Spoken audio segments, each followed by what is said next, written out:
If you're a Norwegian male at that time and living especially in the northern areas, you were at sea most of the time.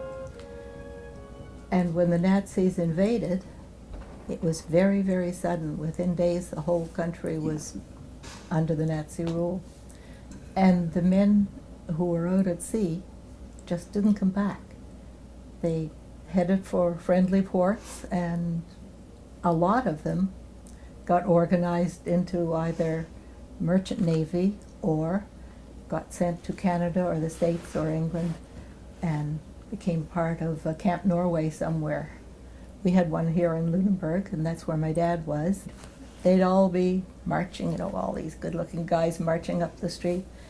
And he figured the girls in Lunenburg just waited for that moment, and everywhere you coming along, you'd see 2 or 3, a little cluster of girls all dressed up, just watching.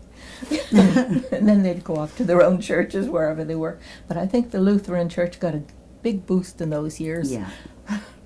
They came here with the idea in mind of they had to have some place to go, and Lunenburg would accommodate them. Now, we had a rink, and we had a big building where they curled, and they took these buildings and converted them for the purpose. And they came in and they built places for the people to sleep and places for to have meals, and until the buildings were built.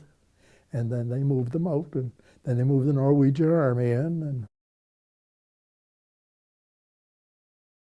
my dad was a wonderful man, and he was born in Brandal, Norway. His home in Brandal was occupied by the Germans, and my grandparents and my Aunt Johanna were allowed to live upstairs. So I'm dedicating my time here to let people know about one of the soldiers, and there's many more that had come to Lunenburg, Camp Norway. Some remained and some returned. And of course some had lost their lives through the horrors of the war. When Dad was at the age of 20, when the Germans had occupied Norway, my dad was at sea on a whaling ship called the Polaris when war broke out and they could not come back to Norway. How old were you when you left Norway? Close to 18, I think. Close to 18? And there's only one left, Peter Blenheim, and after he's gone, they're all gone. Well, there was this store. It was a variety store on Lincoln Street, and it was called Swicker's Variety Store. And it had an ice cream parlor in the back. And the Norwegian men used to hang out there. There were no pubs, or everything was dry in this town back then. So I think they enjoyed Cokes or ginger ale. Maybe they had a little something in their back pocket that they added. I'm not sure. But they gathered there. And as children, and I guess I must have known they were there, I would go in on my way to wherever, and I'd always get 5 cents to have my ice cream treat. I think they were running out of barracks room for the men, and so they asked some of the local citizens to if they would put them up, and so my mother did, and we had different ones. I don't remember them individually, but I do remember that they were fine men, very lovely, yes. Oh, they treated me as they would treat a child, very nicely. They were very generous, and they were very proper young men. Sometimes at this Norwegian barracks, they would invite like cadets and stuff like that in, like to come in for a meal or like a demonstration, something like that. So our platoon had been invited to come in on this Saturday evening to have supper. And we went in there by Lauren James's bus down in La Havre. and they gave us a little brief tour of what the place was like. And down by the wharf there was a big concrete abutment, and there was an anti-aircraft gun sitting on the top of it, and a large searchlight. I remember that. And the reason of the abutment, the gun was mounted onto the abutment, and there was a hatch on the top of it that you could go down, and all their ammunition was stored down inside of that. That's where they kept their ammunition. That there building was the mess hall, and also where they done all their cooking in. Was all done in this here. And their parade ground was on the upper end here, right on the upper end, because we got off with the bus. We were on this upper side here. We got off that, and that was their parade ground. Like whenever they had to form up like in ranks, that's where they had to go. I don't know if you want to say this or not, but I tell you what, the Norwegians were a very happy-go-lucky bunch. And could you imagine on a Saturday night going in there for supper? All right. Because they were all in a happy mood. I tell you, an awful lot of them had been drinking, like, you know, and Saturday night is, at that time, that was the big night. Yeah. The Camp Norway became a gunnery school, so all these whalers had to learn how to not shoot whales, but shoot cannons and other, you know. Eventually this gunnery school that they had in Lunenburg was moved to outside New York. When Camp Norway was built, she would have been about 22. So with the gentleman who came from Norway, she would have been fair game or a target of amorous advances of those young, courageous Norwegians. And she recalls going to a number of dances, usually on the weekends, that would be held out in First South or on the close to First South on the Masons Beach Road.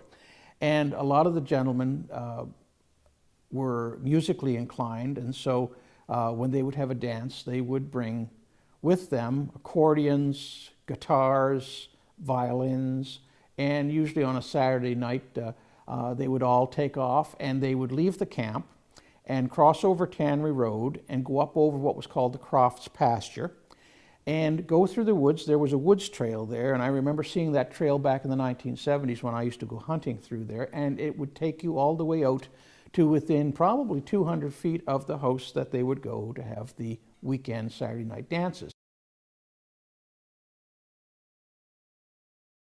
One gentleman just lived 2 houses down the road from me. In fact, after war broke out and Norway was invaded, this gentleman, a fellow by the name of Reinhard KRISTENSEN, he came to Lunenburg from actually, I believe it was the South Atlantic. He was on a whaling ship, and the captain of that ship wanted to return to Germany. And the crew mutinied, and they ended up coming to Lunenburg, Nova Scotia, and Reinhardt settled down, went to Camp Norway, and after the war, he ended up living in the house that's right next to the property line of what Camp Norway would be, or the Atlantic Bridge Company is today. And he was a very kindly gentleman. He must have been fairly one of the more senior aged individuals who came to Lunenburg with the Norwegian whalers. I knew him and his wife, who was a local lady, and every day I would probably see him coming and going to work, where he worked after the war. I believe it was in the foundry, Lunenburg Foundry.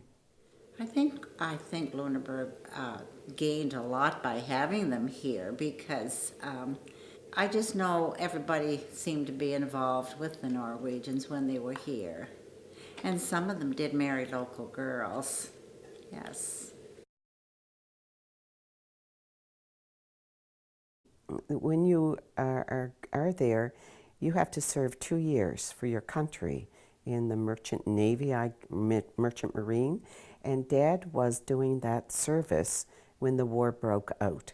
So he was not able to go back to Norway. He came through Pier 21 and was sent to the Seamen's Home on Tobin and then to Hackmatack in Chester. And then he stayed here and never got home for 24 or 5 years. The interesting thing, though, with Dad was we were poor. And he and Mom built a home in Sim Settlement. But I'll tell you what, after what he went through, he always could see on the bright side of things. Nothing was so terrible. You know, he was amazing. We are so proud to be Norwegian, Canadian Norwegian. And I have multiple Norwegian Canadian little pins. Yeah, when we go to anything, Remembrance Day, for the last number of years, we've been invited to lay the wreath in Chester on behalf of the Norway Foundation. If I might say, I think my father's story is a lot like what we're experiencing today with the Syrian folks and what have you. He came from an occupied country. He was in a situation whereby he wasn't welcome. And when you equate it to the people that are being placed with us today in Canada, he was welcome when he came to Canada. You know, he met people. He learned the English language. He married my mother in 1948. He was fairly quiet about what he did. He didn't, as all of them were, they didn't say much. But to sum it up, in 1940, after Norway was overrun by the Nazis, he landed in Oslo and signed off his ship and went home to Narvik. Now, Narvik was still one of the last holdouts from the Nazi invasion. But at that point in time, they succumbed, and all of Norway was under Nazi rule. So he went home, more or less. He was the youngest in the family. His father had passed away, and he went home to look after his mom and to make sure the farm was still working, a very small farm, mind you, and thought that he could make a difference. He wasn't home long, and he didn't like what was going on. Nazis, the Germans were taking young Norwegians and using them for their own labor. They were paying them, mind you. And then, of course, the government of the day, and King Haakon was in exile in England. And a number of things took place, but in essence, 8 of them in October of 42 left for Sweden on foot. They were to be met by a number of underground people who had camps and things through the mountains.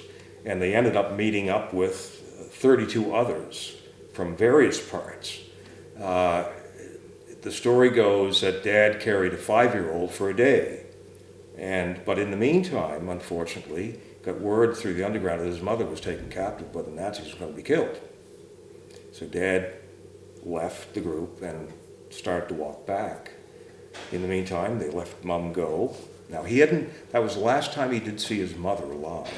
But she left her go, and she remained after the war and wasn't killed. So he caught up to the group, and they had a difficult time. They were 3 days in the woods, basically, in cold, November weather. But they got to Sweden. But unfortunately, spent 6 months in Sweden, whereby the Swedes, who were neutral, not to disparage the Swedish government, but being neutral didn't sit well with any of the Norwegian group who wanted to get out of the country and leave and go to England and join their own merchant ships that were in England. He eventually got to England, and as a sidebar, Dad never cheered for the Swedish hockey team. Just simply because of that. But when he got to England, he was placed on a ship, and from 42 to 45, he worked with Norwegian ships, freighting, to the continent and what have you. And in fact, was on Omaha Beach with his ship during the invasion. He had a friend, and this he did tell me. He had a friend who was on an accompanying tanker, which had blown, and he knew his friend was gone. But after the war ended, He got to Halifax, of all places, and heard about this community in Lunenburg of displaced Norwegians, and took the bus to Lunenburg, told his captain, he said, if I'm not back, I will telegram you, which was back in the day. And he got here and met up with various, Norwegian folk, because there was quite a community of them. I mean, there were, as I recollect as a child growing up, there were probably, 50 families within the Lunenburg County area, between Chester over through to Bridgewater and down to Petite. And he stayed. And that's how he ended up here. Through his course of his life, and we were close, he would never tell me. And most veterans would never tell the story. And I can understand that. It wasn't a part of his life that I think he was very proud of what he did, but it wasn't a part of his life that he wanted to really recount. My father was a very kind and generous person. And he was always very thoughtful of everybody. And I think that's in large part how I'd sum it up.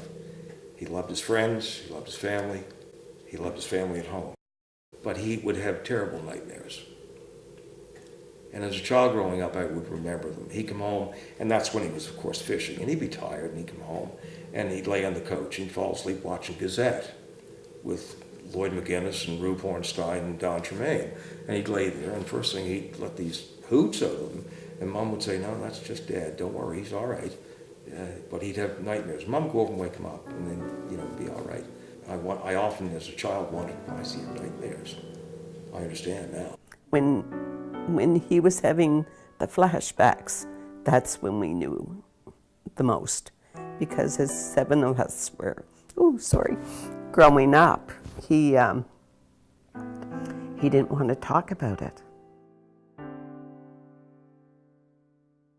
My father was born December 13th, 1914, and in Stigger, Sandefjord, Norway, and he came from a family of 7. He was on the whaling fleet when Hitler pronounced war, and like so many of the other ones, he had to. They were welcomed into Lunenburg. There was a craft, smaller boat that they wanted brought down from Liverpool. So my father and another seaman and a lieutenant went to Liverpool to bring the boat home to Lunenburg, to Camp Norway. And as they were leaving, they hit wind and the breakers, and the boat capsized. And the one, I don't know which one, but one of them could swim and the other couldn't. And they told my father to swim to shore and go for help. Anyway, it was in March when this happened, and my father survived it. I don't know how. Anyway, he swam to shore, and he climbed up over a very rocky bank, and I don't know how many miles he'd walk, soaking wet, in March, till he got to a house for help. But when they got back to the scene, they were both gone. Well, I know he spent 6 weeks in the sick bay to recover, because I think it affected his nerves and his body, and it's a trauma, real trauma, to swim like 25 years old, and you're swimming against the waves and the cold water and probably ice and everything, I would think, in March, because how hard the winters were back then.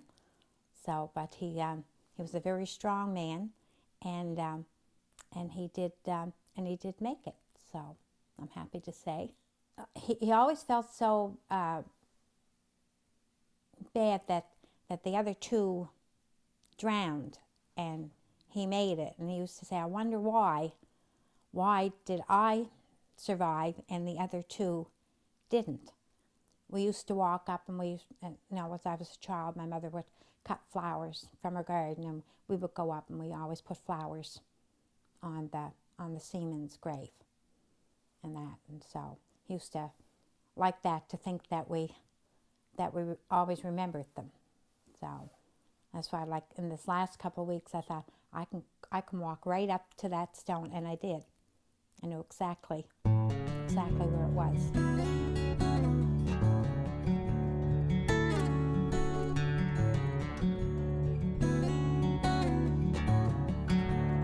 He got interested when he found out that all these whalers that were from our town were in Lunenburg and in Nova Scotia during the war, because nobody talked about it. Like so many things that happened during the Second World War, the people that came home or you know, they never talked about it. They didn't want to talk about it. I was in the underground. I don't talk much about that. My father actually was on a whaling ship, but his ship was going to be refitted in Sweden in '39, so it didn't go out. He was home when the war came. So he knew what it was like to be invaded by the Nazis. Yes, I can even remember them.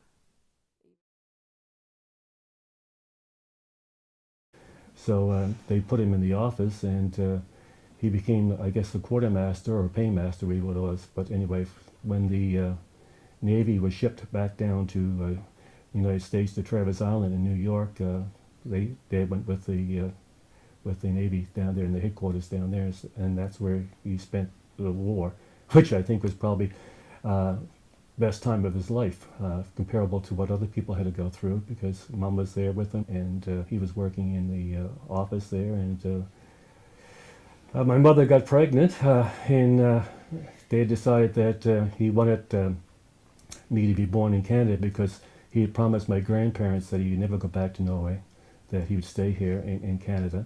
So he shipped Mom home, and I was born on September the 30th, 1945. Dad didn't get to see me until he was relieved, I guess it was in the spring of 1946 when he came back to Lunenburg, and that's basically all he ever told me. They were married in 1943 before they were shipped down to Travis Island. But Dad had 2 years of junior college, so he had probably just as much education or more than a lot of the men that were in the whaling fleet, because I know my uncle went to sea when he was 14. Dad did mention, with regards to his wedding or before the wedding, that I knew you were going to say that. wherever they had a stag party for him, I know they brought him home in a wheelbarrow. That was one of the stories. When they got married, I guess the reception was held at the home, and I guess it was a lot of alcohol consumed.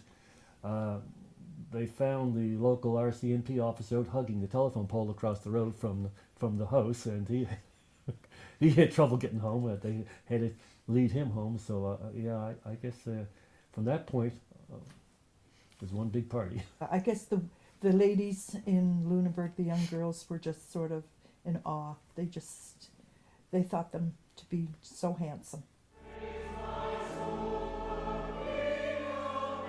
I was active in the church, and it was the summertime. Most of the other guys were gone to their cottages. I was against, my mother and I lived down the street a little bit, and I was convenient, and they called me to come up, and I went up and met these people, and they asked if we would accept it, and well, the pastor at that time said yes, we'd accept it. Then he called me a little later in the week and said, make sure you're there on Sunday. He said they're going to give us a picture. These people had gone through very difficult times, and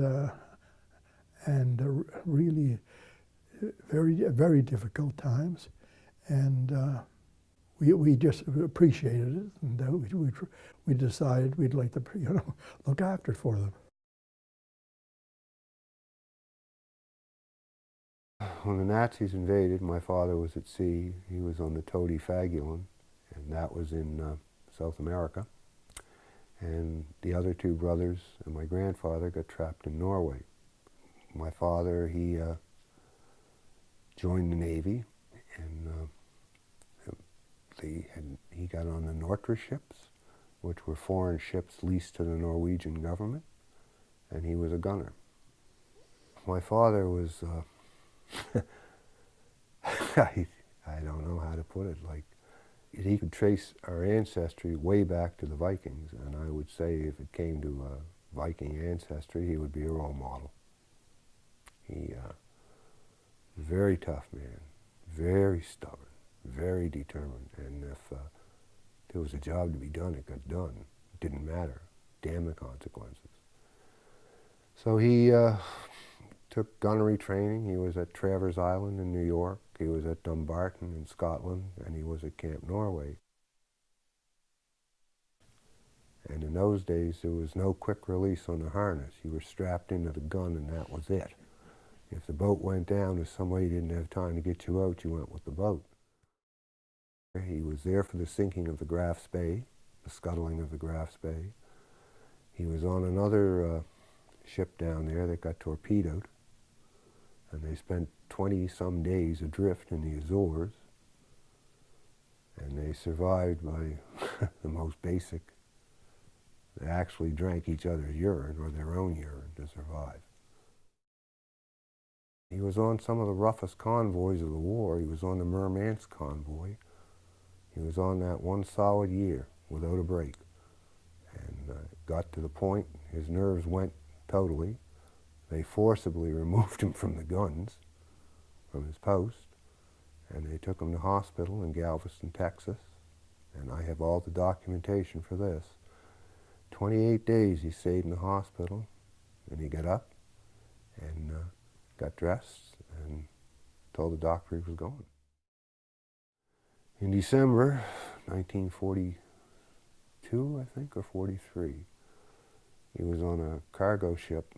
The name was Askild, and they left with a load from Sydney, and they ran into a hurricane off Newfoundland, 95 mile an hour to 100 mile an hour winds, and they got driven ashore, and the ship broke up.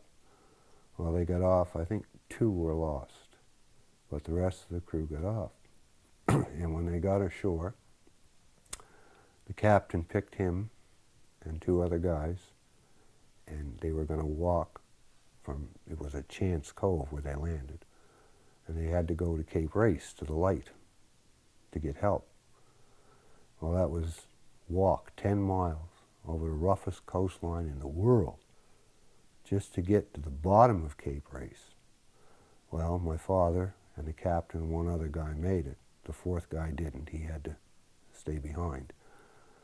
And they climbed Cape Race to the lighthouse and knocked on the lighthouse, pounded on the lighthouse door and the lightkeeper, and they got help. And the next day they sent search parties out and got the rest of the crew. But that's the only time in recorded history that anyone has ever climbed Cape Race before or since. They, to the best of my knowledge, they were the only guys that ever did it. And he would never talk about that. He was a very hard man, very stubborn, tough as nails, hard as a rock. Like, he had PTSD very badly. He would wake up in the middle of the night screaming in one language or the other, and his hands would be up, pulling the triggers on the gun. He would never talk about it. It's like he drank a lot, and that was the war that did that to him, because my mother said when she met him, he very rarely drank. But after the war, I mean, when you take guys in their 20s and you put them into that, and all of a sudden, okay, it's over, go home, have a family, get a job, make babies. Like, can you imagine? You know. Long story short, when he lay dying, a guy from Lunenburg called me. I was on the base then in Trenton. So in the last few months he was alive, we got along well. I understood a lot more. He told me a lot more. So. And he told you what, sorry? He told me a lot more things. We spoke a lot that made me understand a lot of things. And I think he understood a few things about me. because I was like him. I wasn't very good at being told what to do.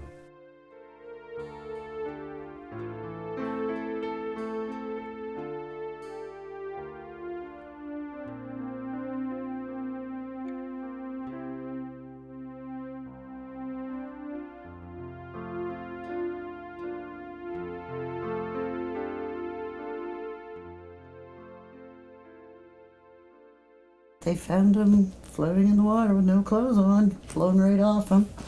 And the guys on either side of him were killed. I think that was the second. That was the second one, yeah. Second one, Yeah. that time in the water. Yeah.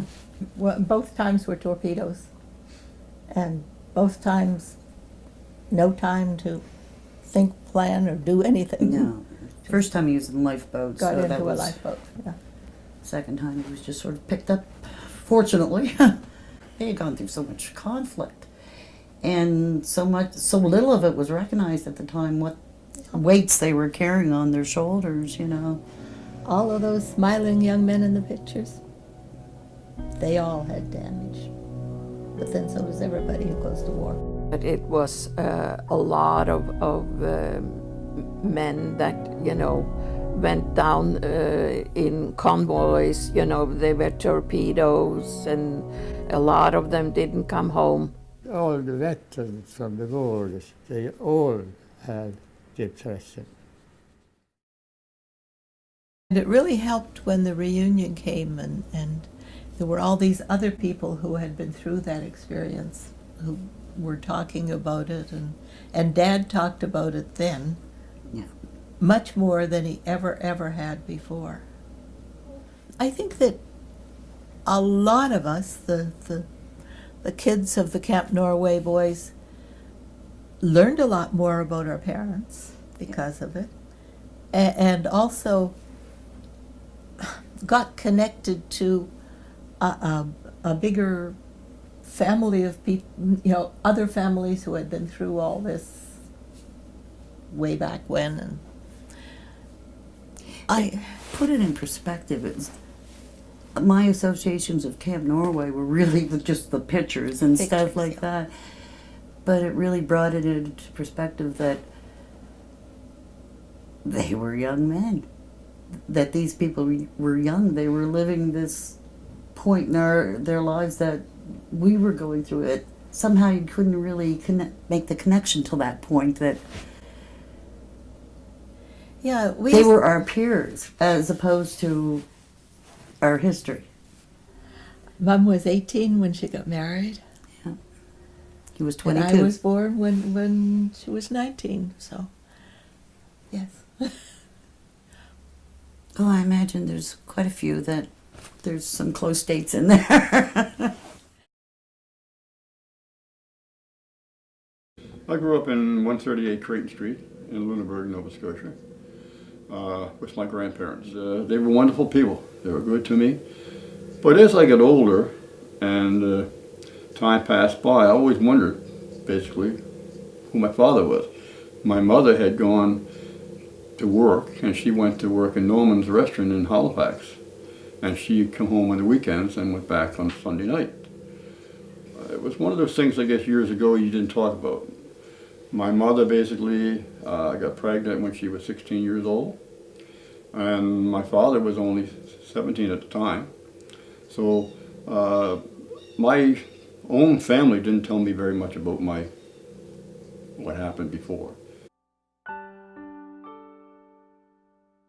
And I'm going to jump ahead here basically to the story which I consider to be very, very wonderful. My grandmother got very, very sick, and one day I went to work, and all of a sudden, basically, I had this urge to go and see my grandmother. No, I hadn't gone in to see her during the day because the rest of the family would go in during the day and I would go in at night. And she had gone into like a coma, and she didn't open her eyes, and she was dying. We all knew that. And I said to Shelley, my secretary, I said, you know, I said, something bothered me. I said, I'm going to go and see my grandmother. And this was about 10 after 8 in the morning. And she said she she passed away or something? I said, no. I said, something's telling me I got to go in. So I got in the car and I went in, and I sat down and I took her by the hand, and for the first time in about 6 or 7 days, she opened her eyes. And I know this sounds crazy, but what happened during the next 5 minutes was unbelievable. She didn't speak. She didn't say anything. I just said, Nanny, how you are? And she didn't say anything. But she kept looking at me with her eyes wide open. And all of a sudden, a lot of questions that I had asked over the years, I was getting answers to. And I kept looking at her eyes, and I kept getting answers to things that I had asked. And I remember saying to her, Nanny, I forgive you, I love you. And she made one big breath and passed away.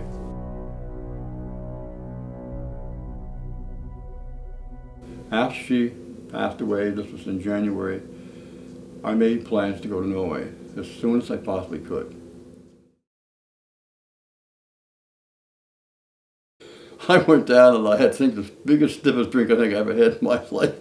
And I went back up to the room, and basically I waited and waited, and all of a sudden there was a knock on the door. And I went to the door, and there was this big, tall fella. And he opened his arms, he said, "Brother?" And I said, "Brother?" He said, "Yes," and I made a stupid mistake. I said, "Stepbrother?" He said, "No, stepbrother, brother." And he started to cry, and he got, just, everything got emotional, eh? And my father came, and he came up the steps, and, you know, this is the emotional thing. I'm 49 years old. I'm meeting my father. I'm watching him come up the steps for the first time, and his wife's behind him, and I can't tell you the feeling I had. It was a feeling of relief over the years, because so many times I had asked so much about my father and never got much of an answer. And all of a sudden, basically, I had him in my arms. What makes the story so more interesting was what happened about 2 days after we were there. And my stepmother, who was a nurse, and she had nursed my father. My father ended up in the hospital basically after he was in Norway, basically for a while. For 2 years he was in the hospital, and that's where they met. And she could speak very good English, and she said, you know, she said, I wanted your father to look you up so many times, but he couldn't.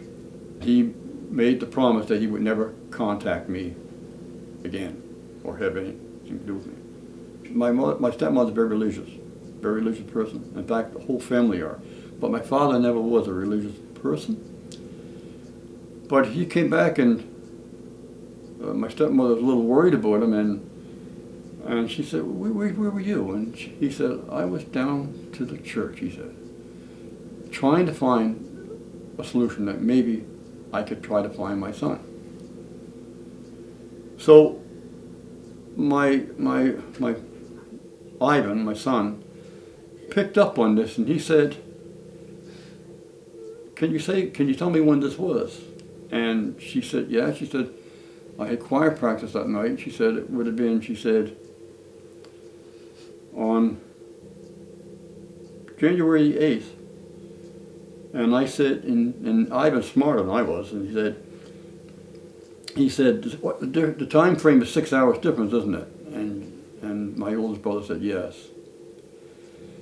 If you took the time that he was in that church and the time at 8 o'clock in the morning that I went in to see my grandmother, it corresponded exactly.